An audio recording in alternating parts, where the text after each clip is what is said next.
اتبرع على حساب حياة كريمة.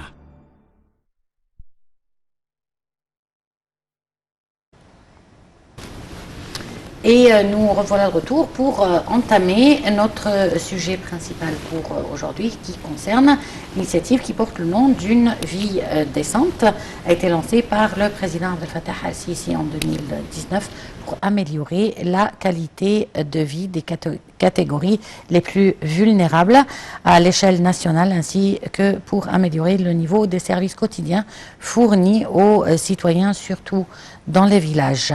Partant de cette initiative, un dialogue entre plusieurs organisations non gouvernementales et institutions œuvrant dans l'intérêt des domaines sociaux afin de coordonner les efforts et accélérer les services fournis aux couches les plus vulnérables. Le fruit de ce dialogue a été la création de l'Alliance patriotique pour le travail national sociétal qui regroupe toutes les unions des ONG œuvrant dans ce domaine. L'initiative de la vie décente vise également à développer la qualité des services du développement humain, renforcer l'économie et doter les villages les plus vulnérables des services de base comme la santé, l'éducation, l'eau potable et l'assainissement, bien sûr. Pour l'ONU, cette initiative traduit la détermination de l'État égyptien à mettre en œuvre l'approche de la planification participative en associant les citoyens avec le gouvernement et les priorités de l'État. Et pour parler de cela, nous avons en ligne Dr Nesrine Choukri, journaliste. Bonjour. Bonjour. Alors, une grande alliance quand même qui réunit toutes les organisations non gouvernementales en Égypte pour fixer et axer les efforts dans un seul domaine. Expliquez-nous comment cette alliance a vu le jour. Alors en fait, le président de la République en 2019 avait annoncé lors du Forum des jeunes que c'est le moment d'améliorer la qualité de vie des citoyens et c'est véritablement, il faut reconnaître qu'il y avait des efforts qui avaient été déjà réalisés sur le terrain, que ce soit par l'État ou que ce soit par les ONG. Mais le problème, c'est que la majorité de ces efforts-là étaient des efforts qui ressemblent un petit peu à des îlots isolés, c'est-à-dire que chacun travaillait sans objectif précis, sans un plan précis. Et le travail se poursuivait, mais vous savez, quand il n'y a pas un grand objectif sous le cadre duquel on travaille tous, il y aura toujours des lacunes qu'il faudra plus tard, je dirais, auxquelles il faudra remédier. Et par conséquent, en 2019, avec la naissance de l'initiative Vie décente, on a commencé véritablement à regrouper sous la houlette de cette initiative-là, non seulement le travail des ONG qui sont intéressées par l'amélioration de la qualité de vie des citoyennes les plus démunies, mais aussi toutes les institutions d'État qui travaillent dans ce domaine-là et qui travaillent de concert avec les ONG, comme par exemple le Conseil national de la femme, CNF. Il est très impliqué dans l'amélioration de la vie, surtout des femmes, des familles monoparentales.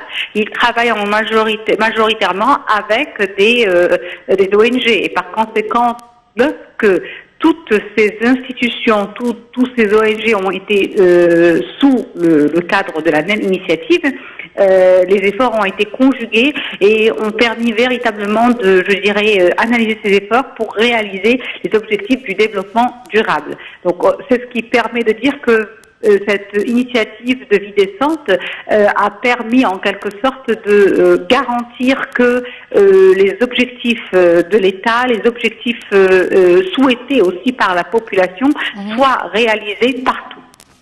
Très bien. Il s'agit au départ d'une initiative présidentielle. Là, on voit justement ces associations, ces ONG justement qui participent à cette initiative pour améliorer aussi le quotidien des Égyptiens. Et s'il s'agit de plus de 100 millions en fait d'Égyptiens, 110 millions si je ne me trompe pas, un peu plus justement, et une initiative qui vise à améliorer le quotidien des catégories les plus vulnérables. Les Égyptiens aussi versent annuellement des milliards de livres égyptiens aussi pour s'entraider. justement à quel point la participation de ces organisations non gouvernementales puisse-t-elle justement contribuer à améliorer le quotidien des Égyptiens, des catégories les plus vulnérables, côte à côte avec les efforts déployés par le gouvernement? Alors, dans le cadre de mon travail de journaliste, j'ai eu l'occasion d'interviewer quelques responsables et représentants d'ONG, sans citer les noms des responsables ni des ONG.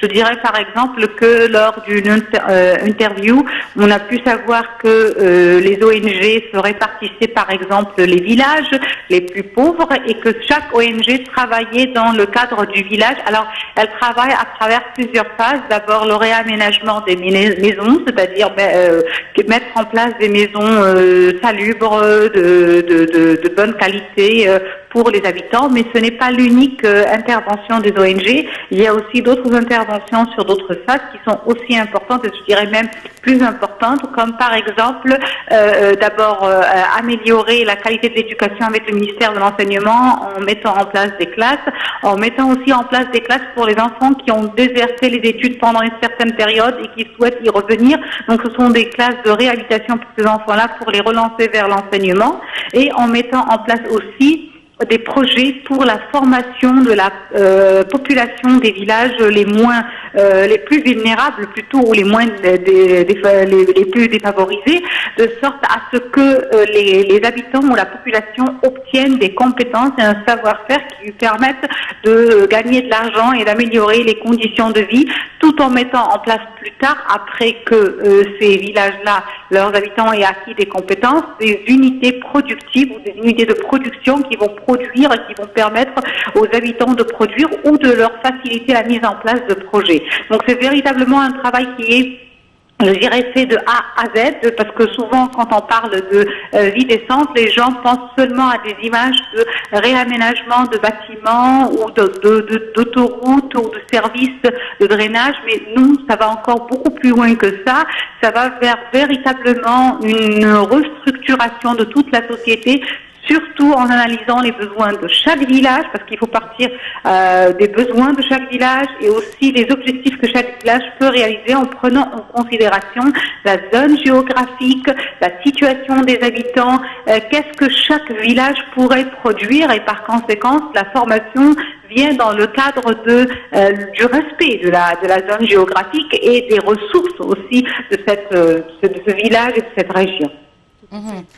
Docteur Nesrine Chokri, maintenant le but de cette alliance est de mettre une stratégie pour les quelques années qui viennent pour l'exécution de ce projet, pour avoir des rôles bien répartis, des objectifs communs bien sûr, et un budget partagé entre différents facteurs et acteurs aussi qui pourront contribuer à réaliser cette énorme initiative?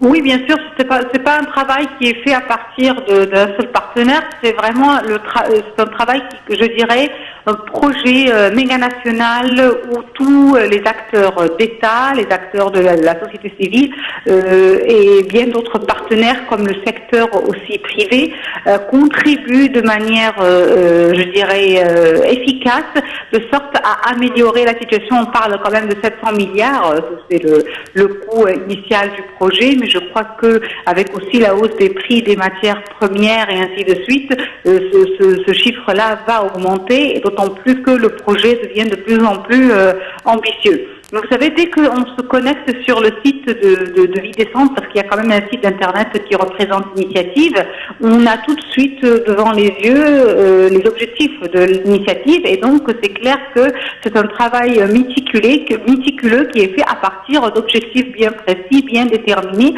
et qui vise à réaliser ces objectifs. Et on peut même découvrir les partenaires principaux, pas tous les partenaires, mais les partenaires principaux de cette initiative. Et c'est d'ailleurs un travail qui est fait et supervisé d'abord par le chef d'État, mais aussi par le Premier ministre et par plusieurs ministères, dont le ministère du Plan. Parce que le ministère du Plan ou de la Planification, c'est un ministère qui est très important parce que c'est là véritablement qui peut mettre en relief les besoins à atteindre d'après les besoins de développement durable, les objectifs de la vision d'Égypte 2030. Donc, c'est le meilleur ministère qui peut déterminer quels sont les besoins de chaque région et du pays en général.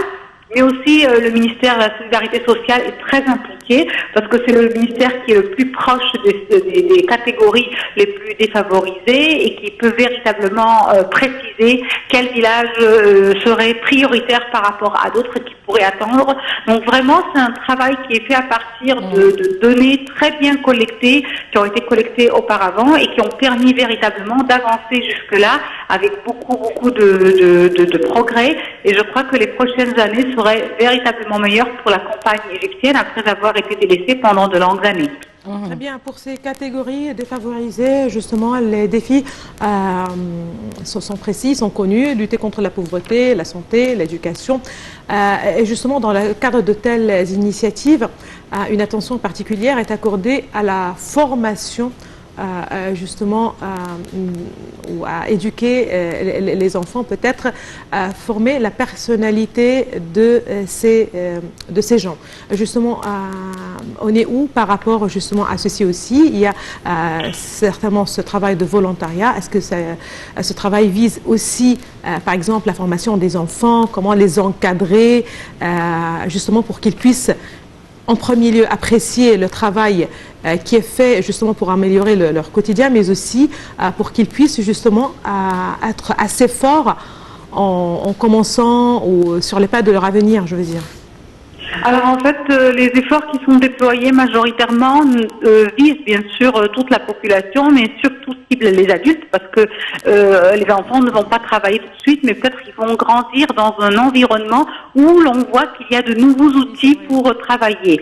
Alors les projets qui sont mis en place actuellement, par exemple comme par le Conseil national de la femme, ils ont la semaine dernière par exemple, il y avait un projet pour, dans la première phase déjà a été exécuté, pour former 136 000 femmes dans 20 gouvernorats. Donc ça c'est un des projets, ça c'est juste une petite goutte dans un océan.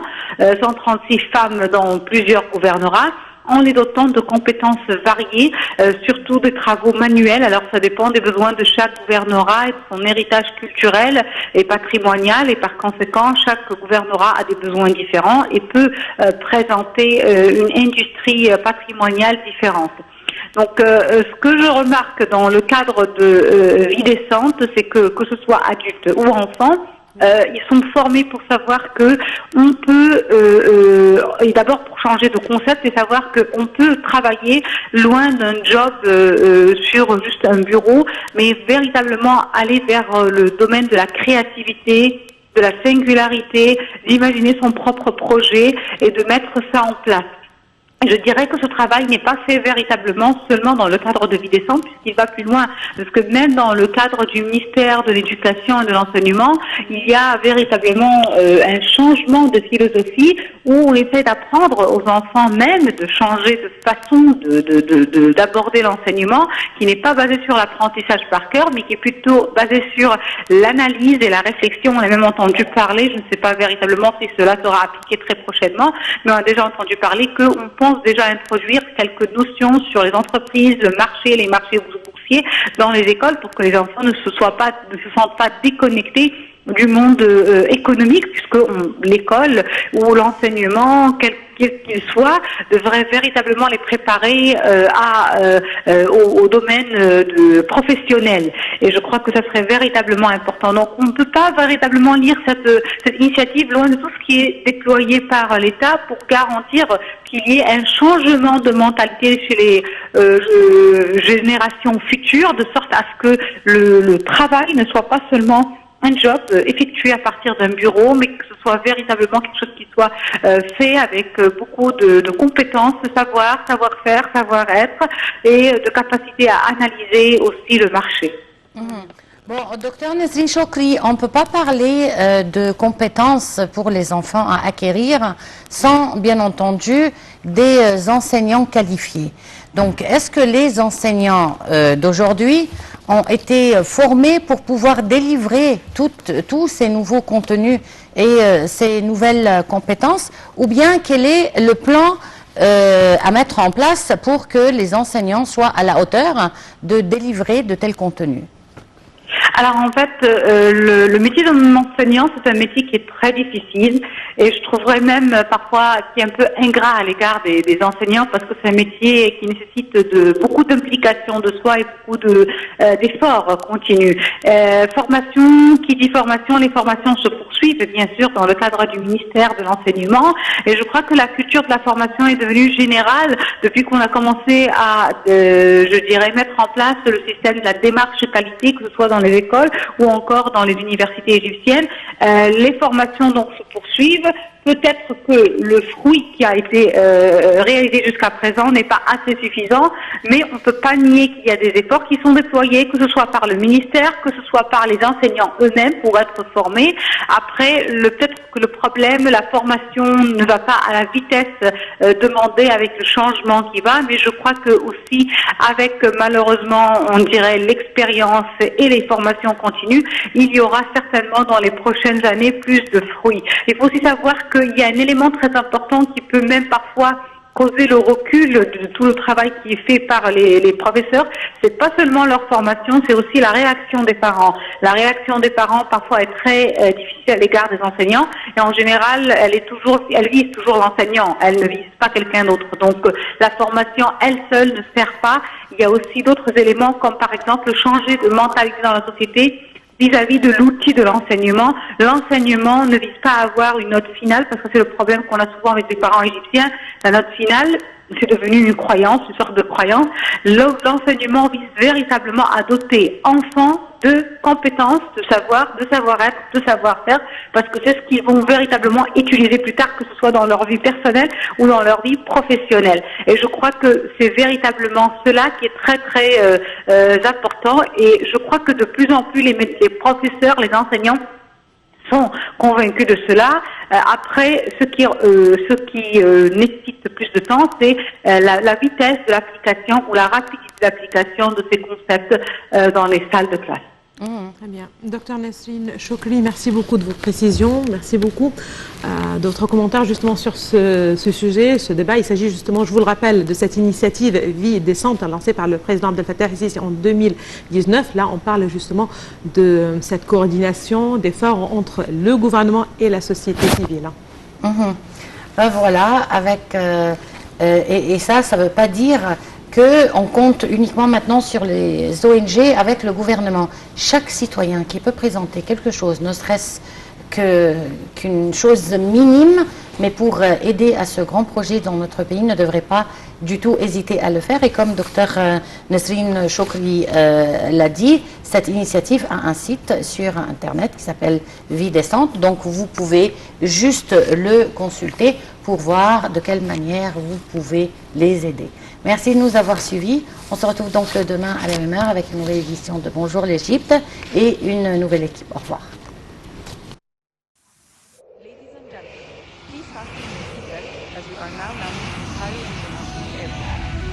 مصر الجميلة بتناديك وكل ايد ممدودة ليك ويا رب يبقى الجاي خير وأمان